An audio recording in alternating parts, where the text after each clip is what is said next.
The test is in 4 parts: Part 1, Part 2, Part 3, and Part 4. Now look at Part 1.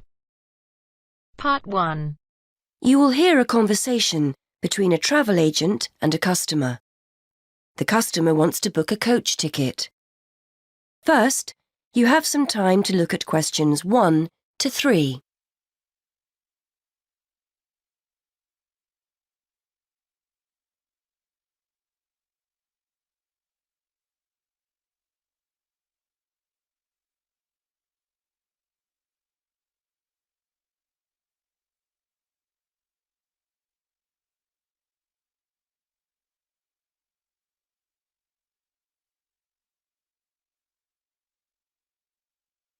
Now we shall begin.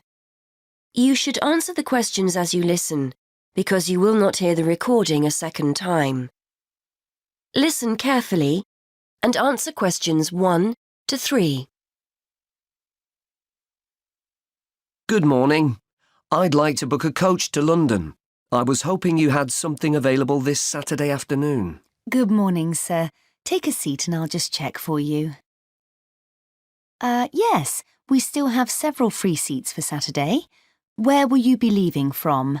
There are 3 pickup points in town: Main Street, Centenary Square, or the Central Bus Station. From Centenary Square, please. That's easier for me to get to than the bus station. And what time would you like to leave? There are coaches on the hour every hour, from 12 through till 6 p.m. Well, I'm meeting someone at the station in London and I need to be there for 4:30. So, which one would you recommend? Well, there's one leaving at 1 that arrives at Victoria Station at 4:10, if that's any good. Traffic is usually quite light at the weekend and the drivers tend to make good time, so I think you'd certainly be there for 4:30. OK, that sounds just right. I think I'll take that. I can always phone ahead if I'm going to be late.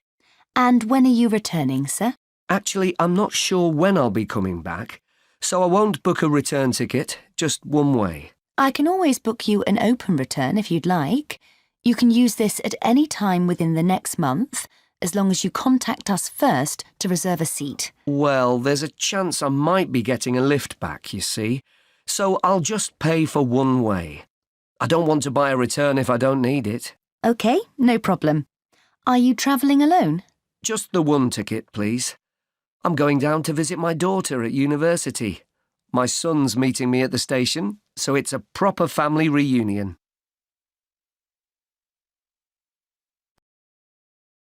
Before you hear the rest of the conversation, you have some time to look at questions 4 to 10.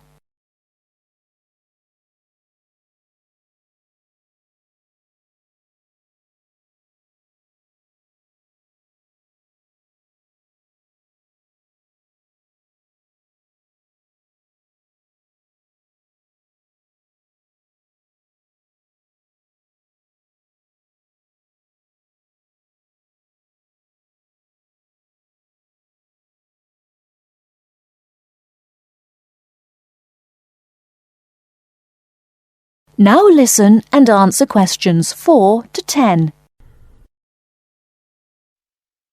Very nice. OK, well, I can book that for you if you like, sir. That'll be £23.50. Now, I just need to take down some details.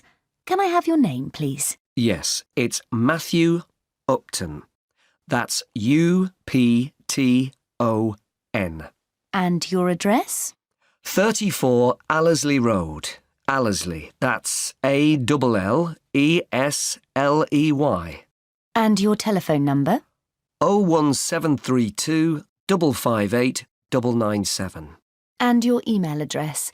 We'll use this to send confirmation of your travel details. matt257@yahoo.co.uk. OK, thanks. Before I forget, I'll be taking a little luggage. Is there a set luggage allowance? We offer a very good luggage allowance. You can take 2 suitcases as long as they're no more than 20 kilos each. That's 40 kilos in total, and 1 small item of hand luggage on the coach. Most people find that more than adequate. Any additional items carry an extra charge of £10 for each bag. I certainly won't be taking that much, so I should be okay. I was worried I might be taking too much. Would you like travel insurance included with your ticket? It's an additional £2. No, I don't think so. No problem. It's not compulsory. OK. How will you be paying? Actually, I've been having trouble with my debit card today, and I've left my chequebook at home, so I'd better pay in cash. You'll give me a receipt, won't you? Certainly, and we'll send confirmation to your email address as well. So that's £23.50, sir. If you just wait a minute, I'll print you off a receipt. That is the end of part 1. You now have half a minute to check your answers.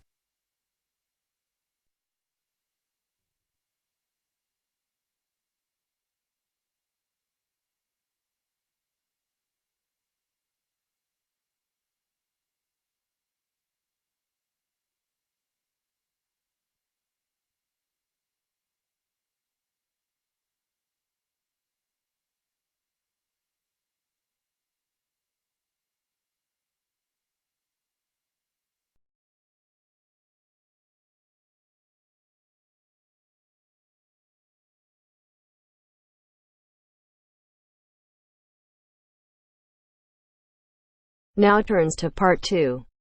Part 2.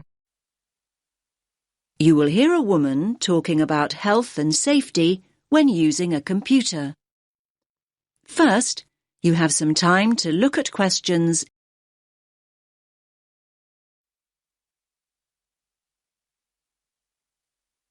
Listen carefully to the first part of the talk and answer questions.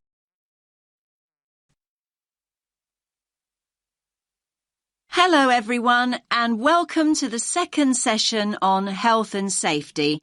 And today we're focusing on health and safety when using a computer. Now, can you all gather round this workstation here? That's great, thanks.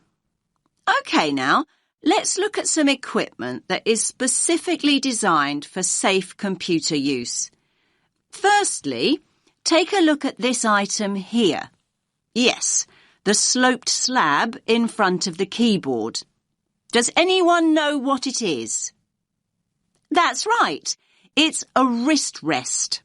And it does a lot more than take up room on your desk, I can tell you. Well, what does it do exactly?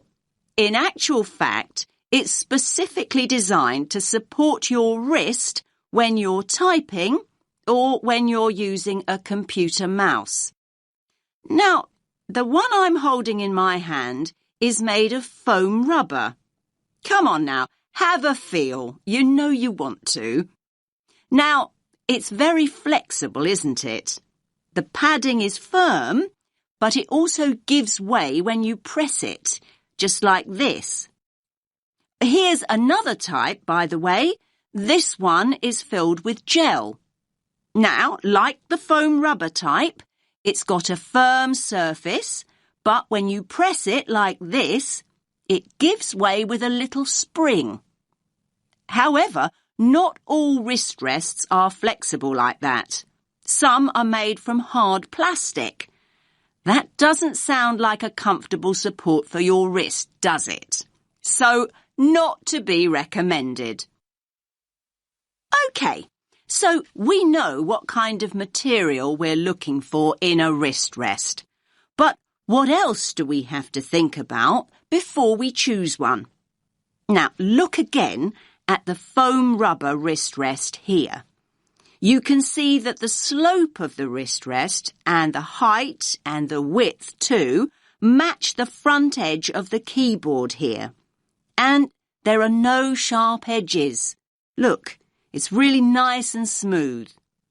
Now, we know it's a busy time for you all at the moment. You're busy with assignments in between the hours you're spending browsing the net and going on social networking sites. Well, just think about how hard your wrist has to work. So, using a wrist rest like this one can really help in a number of ways. First of all, it helps you keep your wrists straight when you're using your computer. I'm demonstrating this now. As you can see, my wrist is neutral and straight rather than bent up and down. See what I mean? Now, it can also provide padding for your hands. It works in much the same way as a cushion, so it makes your desk much more comfortable. Now, please note, I did say cushion rather than pillow. We don't want you students to be too comfortable. Another advantage of a wrist rest is that it stops your hands from dropping off the edge of the keyboard. A wrist rest can also relieve tension and soreness in your neck and shoulders. And how does it do that exactly? Well, it removes the weight of your arm from your shoulders and neck altogether. So there are a lot of benefits, aren't there? However, most people never learn how to use a wrist rest correctly. In fact, leaning your wrists on a wrist rest for long periods can put a lot of pressure on the undersides of your wrists, just here. Now you have some time to look at questions 18 to 20.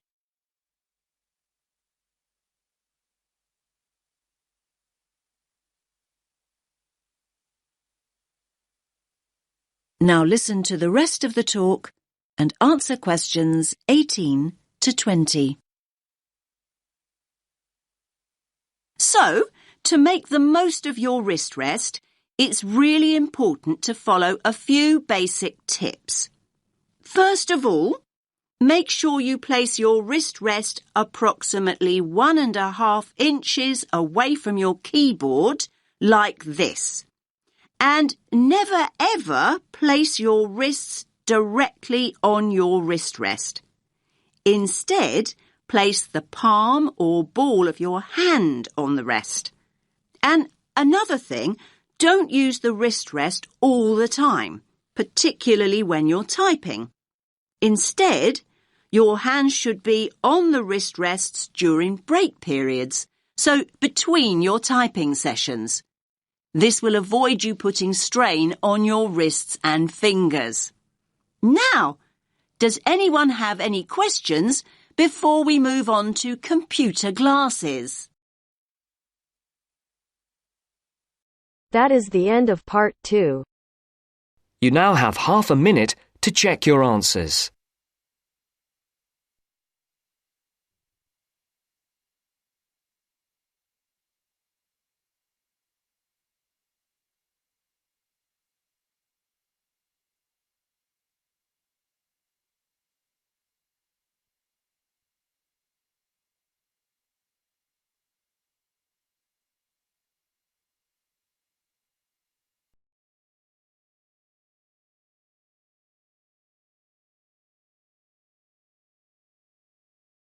Now turn to Section 3.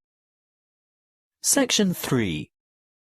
You will hear a tutor discussing with 2 students their research for a paper in cyber psychology. First, you have some time to look at questions 21 to 25.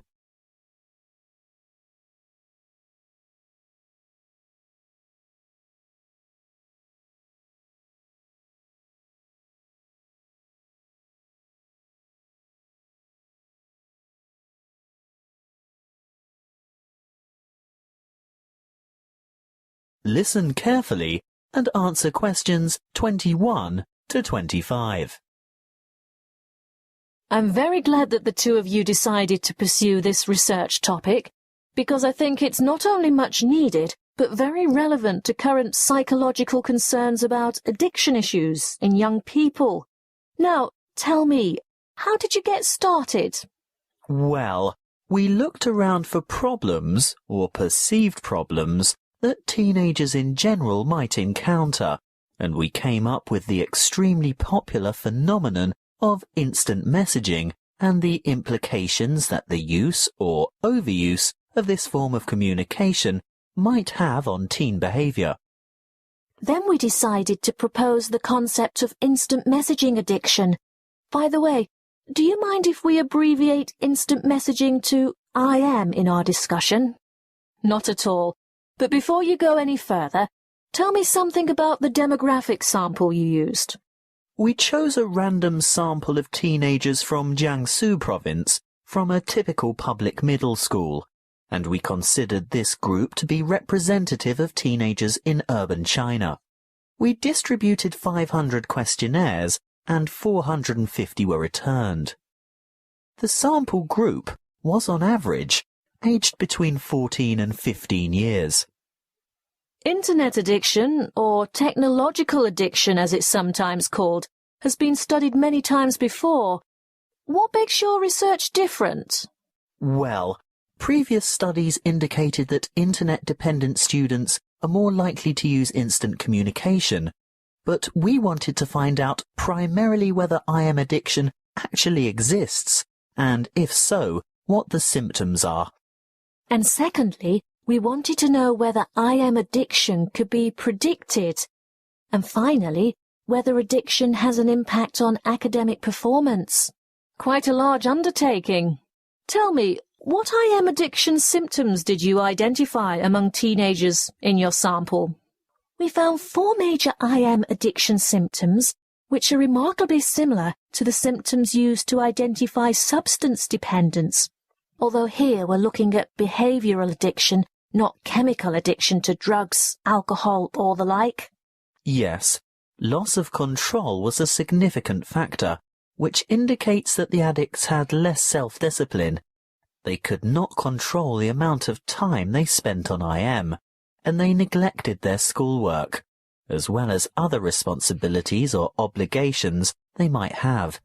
Obviously, academic performance was adversely affected. I'm sure that led to a lot of complaints from family and friends, not to mention teachers. Yes, of course.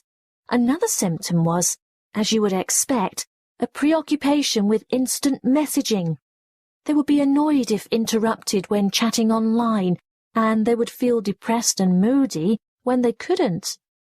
They would go without sleep in order to chat, and when they were offline, they would still be thinking about online chatting. As in chemical addiction, they would need to increase the dose, in this case of IM time, to get satisfaction. That sounds quite disturbing. Yes, and as you can imagine, loss of relationships due to overuse of IM was a factor too. The addicted teenagers would rather chat online than go out with friends or spend time with family, which jeopardized their social relationships and their educational opportunities. The fourth addictive factor we found was escape. These teenagers used IM as a form of escape from reality and responsibilities. Before you hear the rest of the conversation, you have some time to look at questions 26 to 30.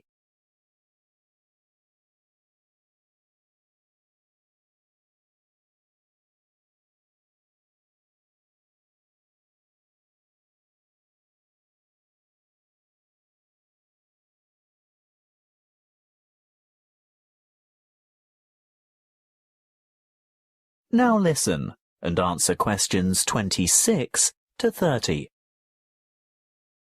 And can IM addiction be predicted? Well, we found a definite correlation between shyness and IM addiction. Not only shyness, but also a feeling of alienation was a predictor too. Alienation from family, peers, and school. So the more alienated they feel, the more they look for affection, friendship, and social support through IM. Exactly. But interestingly, what we found was that alienation was a predictor for addiction, but not necessarily related to a high level of IM use. How do you explain that? One possible explanation we considered was that those who were not alienated would communicate frequently with their friends through IM, but addicts, on the other hand, are probably looking for friendship through online chatting with strangers. Look, we're just about out of time. I'm really looking forward to reading your paper when you've finished it. But before I go, can you quickly sum up your conclusions? By looking at behavioural patterns and psychological characteristics, we were able to establish that there is a difference between high level of IM use and IM addiction as such. And that there are certain positive predictors for addiction. And our findings showed that teenagers' level of use of IM affected their academic performance. So you're saying that IM addiction detracts from the students' academic performance? That's what we set out to prove, and there's absolutely no doubt. Addicted students perform badly at school. But what we also found is that there is a correlation between the level of IM use and schoolwork. So not just the addicts suffer low scores? Precisely. Our results show that the higher the level of IM use, regardless of whether addiction is involved, the more negative impact there is on academic performance. Your research shows then that not only should teachers and parents be on the lookout for those teenagers who might be vulnerable to IM addiction, but that parents should pay close attention and provide proper guidance and monitor their teenagers' level of use of instant messaging. Yes, that's it in a nutshell. That is the end of section 3. You now have half a minute to check your answers.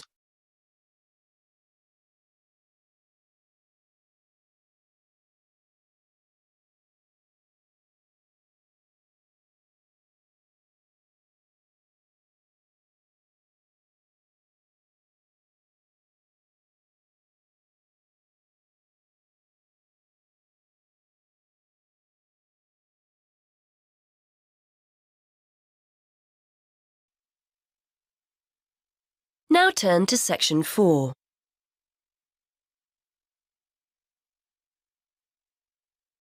Section 4. You are going to hear a lecturer giving a talk on a psychological condition called synesthesia. First, you have some time to look at questions 31 to 40.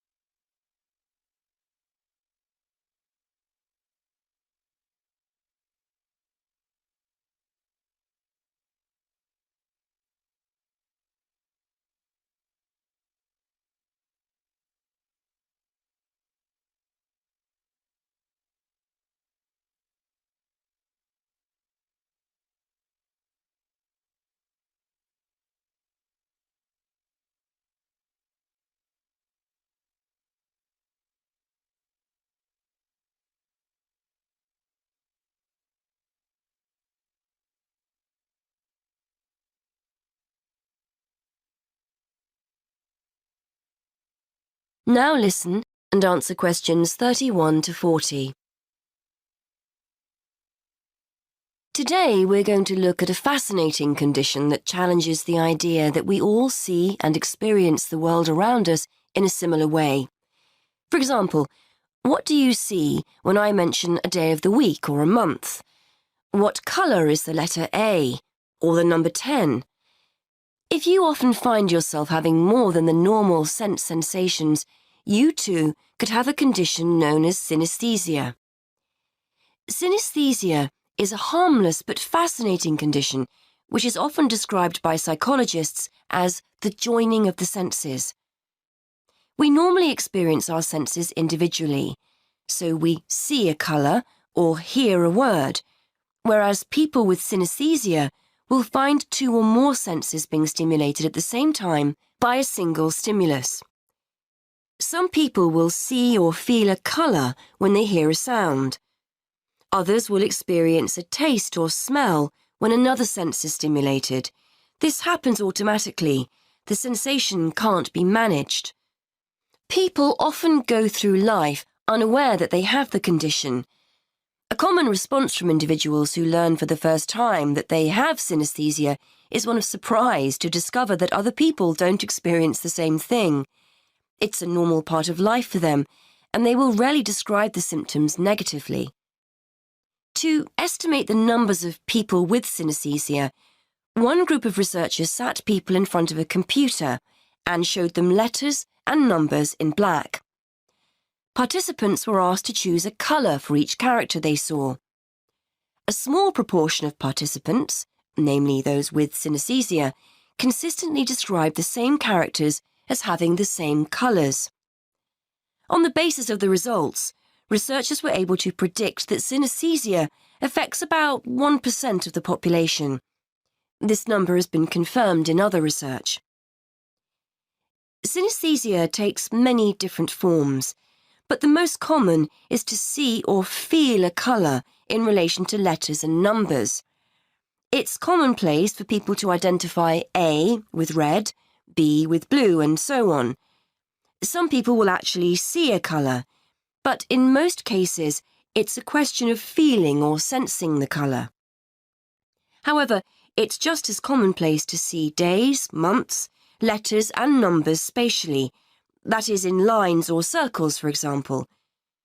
People might say they see Monday up high, Tuesday just below Monday, Wednesday on the left, Thursday on the right, and so on.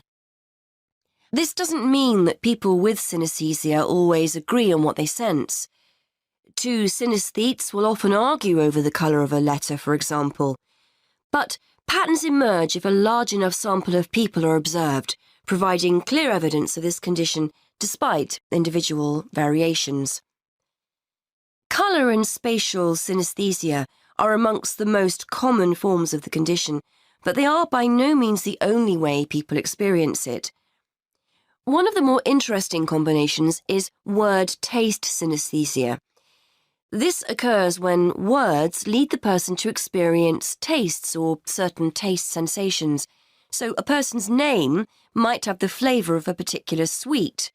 Places might be associated with the taste of particular snacks. Taste needs to be seen in a wider context here. The sensation may be a feeling on the tip of the tongue or at the back of the throat and will differ from person to person. Some researchers believe we are all born with the condition and that it's most prevalent in our early years, but it then tends to become less noticeable as we enter childhood. It's a fascinating thought that as infants we experience the world around us through our senses in a different way than as adults. However, testing this hypothesis will be challenging, bearing in mind the difficulty of getting feedback from young infants. Research also points to the fact that synesthesia runs in families. In fact, as many as 40% of synesthetes, as they are called, know of someone in the family with a similar condition. This won't necessarily be a close family member, and the condition may be traceable back to previous generations or to an extended family member such as a cousin or uncle. There is evidence that synesthetes are often creative and will often have artistic hobbies or interests. Researchers think this is not necessarily because synesthesia makes them naturally more talented in this area, but the fact that they have multiple sensory experiences generates an interest in, for example, art or music. So that's synesthesia. Apart from its intrinsic interest, for psychologists it's a fascinating indication that we may all experience the world around us in different ways. Once upon a time, these findings would have been regarded as highly subjective, lacking evidence, and not of any scientific worth. However, we now have a much greater interest in how the brain helps us make sense of the world, and the study of synesthesia is one way for us to discover more about this.